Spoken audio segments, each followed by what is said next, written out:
Nous sommes, comme vous dites, à la 4e édition des rencontres d'art et d'histoire à Trois-Rivières. C'est une idée qui a germé au sein de l'association Les Trois Airs, qui a conduit Mme Hélène Fenech-Christophe à la tête de la collectivité. Et de ce fait, après, il nous a fallu trouver des partenaires. C'est ainsi qu'avec la municipalité, nous avons décidé de la première édition. C'est une biennale, nous ne la faisons pas chaque année, bien entendu, parce que ça demande quand même un certain investissement. Et de ce fait, nous avons eu quand même des retombées relativement positives. Et c'est pourquoi nous avons continué et nous tenons à pérenniser ça pour le label en quelque sorte de Trois-Rivières. On veut labelliser Trois-Rivières. En fait, Trois-Rivières est considéré comme le berceau de la civilisation précolombienne. Donc, il faut savoir que la commune de Trois-Rivières est le territoire dans les petites Antilles qui regroupe le plus de roches gravées. Donc, ce sont les vestiges laissés par ces peuplades amérindiennes. Et voilà, donc le but aussi, c'est de faire connaître tout ce qui est comme héritage amérindien. Donc, les rencontres d'art et d'histoire est une occasion, mais c'est aussi un rendez-vous avec l'histoire de la Guadeloupe, puisque singulièrement, l'histoire de la Guadeloupe peut se lire aussi à travers les vestiges présents à Trois-Rivières. Alors c'est notre souhait le plus profond, c'est de voir effectivement autour de cette manifestation se développer l'économie. Parce que nous avons des propriétaires qui ont des terres et qui ne peuvent même pas les utiliser. Donc nous ingénions à chercher maintenant comment faire pour fructifier un petit peu ces terres par cette présence amérindienne. Nous avons eu des experts étrangers qui sont venus et qui cette année viendront pour nous donner un petit peu leur produit de leur recherche en termes scientifiques. Donc ce sera pour nous une occasion de déjà faire venir du monde, mais après il faut quand même pérenniser. Nous aurions aimé que certains artisans puissent travailler des produits pour que le visiteur qui arrive chez nous puisse avoir de quoi apporter, qu'on dise ça c'est Trois-Rivières. Trois-Rivières, terre amérindienne, c'est vraiment reconnu au niveau caraïbéen que Trois-Rivières est le lieu où il y a le plus de vestiges amérindiens. Nous aurons de plus aussi quelques grandes conférences le soir.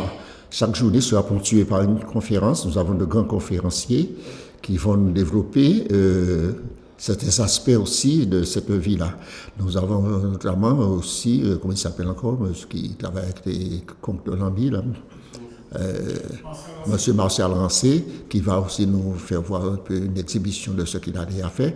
On a déjà un aperçu de cela, mais comme il a encore évolué dans sa technique et tout, donc on aura des choses intéressantes et nous invitons absolument toute la population de Trois-Rivières, mais de la Guadeloupe, à venir assister à ces moments-là avec nous. En fait, le thème de cette année, c'est l'art et la nature des Amérindiens à nos jours. Et c'est vrai qu'on a voulu donner cette année une dimension un peu plus scientifique à la manifestation. Ça ne veut pas dire que la dimension artistique ne va pas perdurer, puisque le gros de la manifestation, c'est quand même l'exposition artistique. Mais on a voulu donner cet aspect recherche et scientifique, parce que beaucoup de travaux sont menés sur le territoire et il n'y a pas de vulgarisation, il n'y a pas de retour à la population. Donc on a choisi M. Anténor Abaza, qui est parrain de la manifestation, par rapport au personnage, par rapport à son vécu, par rapport aussi au personnage historique et scientifique qu'il est. Il a gentiment accepté d'être le parrain. Donc ça marque aussi cette volonté d'inscrire cette manifestation, qui est surtout connue pour le côté artistique, mais de l'inscrire aussi dans le côté recherche universitaire et aussi recherche de terrain. Alors c'est vrai que cela nous sollicite. Ça nous fait solliciter le service technique, nous avons le service culturel, nous avons la bibliothèque, nous avons le service de communication. C'est tout Trois-Rivières, c'est toute l'équipe municipale en quelque sorte, dans ses différentes composantes, qui se livre à cette affaire, puisque nous voulons sur cette semaine que ce soit quand même quelque chose de bien organisé. Par conséquent, c'est l'affaire de tous, quoi. Les écoles ne sont pas oubliées. Pour l'heure, ça c'est assez bien synchronisé. Bon, je ne peux pas penser que nous allons tomber sur un couac de dernière heure. On a déjà pris trop de précautions. On a encore prochainement une rencontre avec une association pour nous permettre encore de faire l'accueil, parce qu'il s'agit d'accueillir les gens pendant un mois, en quelque sorte. Pendant les 5 jours, ça va être les temps forts, mais après, il y aura l'exposition permanente. Il faudra pouvoir accueillir les visiteurs qui viendront, les écoles qui viendront. Donc, nous aurons une réunion samedi soir encore avec une association, pour ne pas la nommer les Trois Airs, ça c'est notre partenaire, qui va encore finaliser ces choses-là. Donc je pense qu'il n'y aura pas de souci majeur. Alors la particularité de cette manifestation cette année, c'est que vous aurez pendant toute la semaine, alors les rencontres de l'histoire c'est du 8 au 30 novembre, mais vous avez une semaine festive, entre guillemets, l'inauguration c'est le 8 novembre en mairie, et du 8 au 13 vous avez donc la semaine festive. Et la particularité c'est que cette année vous aurez des œuvres, ce qu'on appelle des workshops ou des œuvres éphémères, qui seront créés par des artistes un peu partout dans la commune, principalement dans le bourg pour une question d'accessibilité. Donc la population pourra venir voir travailler ces artistes avec des matériaux naturels, voir ce que font les artistes. Et on a voulu aussi rapprocher le monde de l'art du Trois-Rivérien ou du Guadeloupéen ou du visiteur lambda. Donc il y a ça, il y a aussi l'exposition qui est inaugurée le vernissage le mardi 8, qui dure pendant un mois. Et vous avez aussi les jeux scolaires, puisque forcément il y a une visée pédagogique. On sait très bien que le relais sera fait au niveau des écoles, donc il est très important d'impliquer le public scolaire. Donc il y a les Jeux amérindiens où le public scolaire est invité à redécouvrir ou découvrir des jeux que pratiquaient à l'époque les peuples amérindiennes. Vous avez aussi en termes de temps fort des manifestations un peu, plus de l'événementiel. Vous avez un cacoustique qui va clôturer cette semaine de manifestations par un concert le samedi. Vous avez le dimanche matin une grande randonnée qui va être organisée sur tous les sites de la commune, donc qui va inviter la population et les invités extérieurs à découvrir une nouvelle fois, si besoin, les lieux historiques amérindiens de la commune.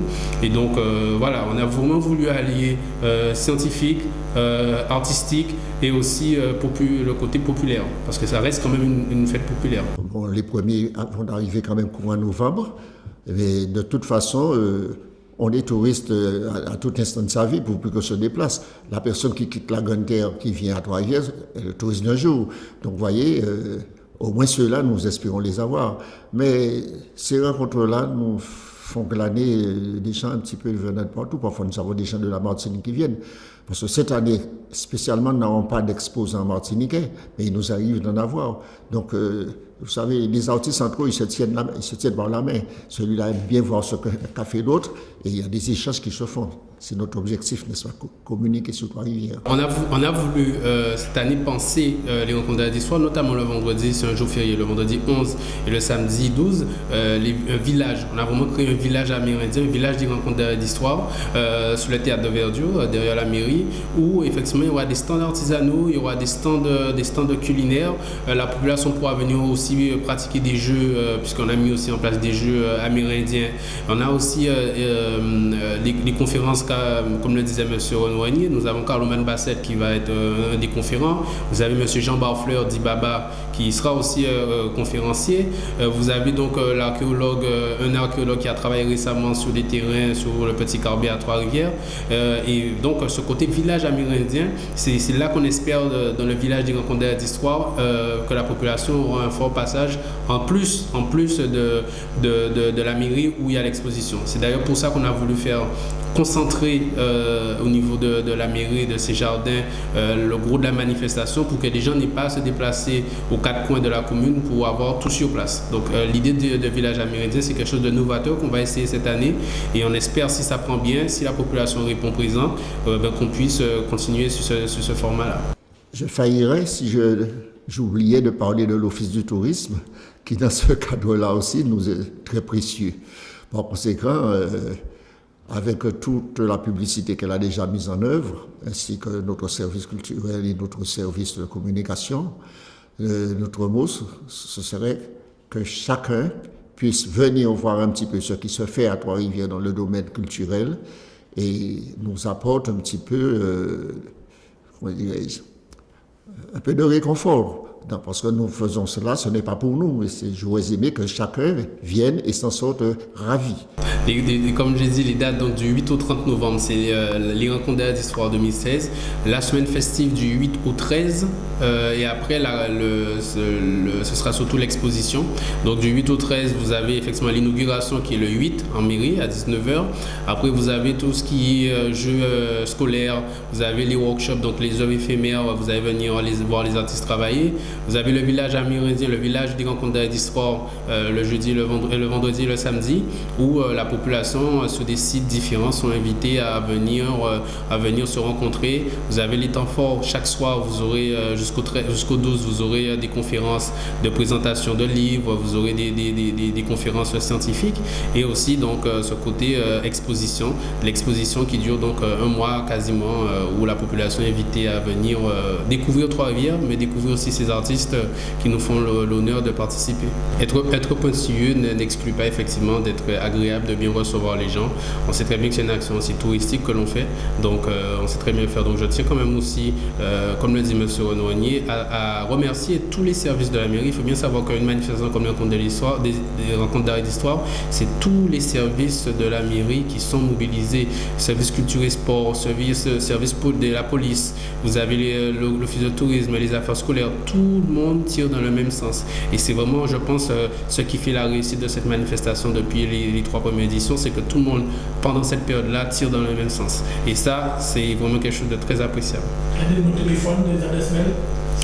Alors pour plus d'informations, vous pouvez m'appeler au service patrimoine et développement local au 05 90 92 35 30 ou sur le portable du service 06 90 31 87 04. Le secrétariat de la mairie aussi, enfin, disons, comment il s'appelle, Marie-Denise à l'accueil, le 05 90 92 90 05.